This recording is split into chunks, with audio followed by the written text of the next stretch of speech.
Dajmo razčleniti Fordovo ponudbo nove Fieste. Če ste bolj zadržani, vzamite navadno. Razvajeni vinjale, navihani ST, za obisk Himalaje pa bo različica Active. Evo, uspelo že v prvo.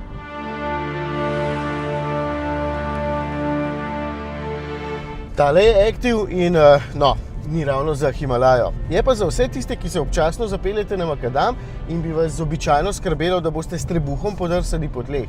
Različica Active je namreč za 1,8 cm bolj oddaljena od tal, kar ni veliko, je pa včasih ravno dovolj za varno nadaljevanje poti.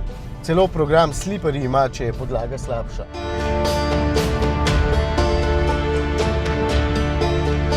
Ima pa tudi centimeter širši kolotek, da izgleda bolj nastopaško, no zato pa skrbijo tudi posebni plastični dodatki. Meni so všeč vsi, razen tistega okvirčka zadaj pri tablici, takšna Fiesta pa vsekakor izgleda bolj posebno. Še bolj mi je všeč, da se pelje praktično enako kot navadna in je še vedno vozniško zelo prijetna. Povečana oddaljenost skratka ne jemlje davka pri udobju ali pa pri dinamiki.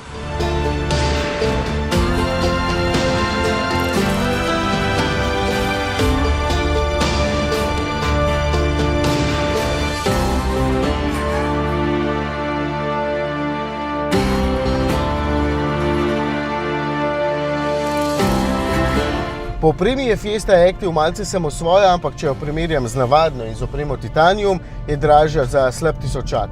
Tale ima še nekaj dodatkov in jo z zmogljivim motorjem lahko dobite za 23 jurčkov.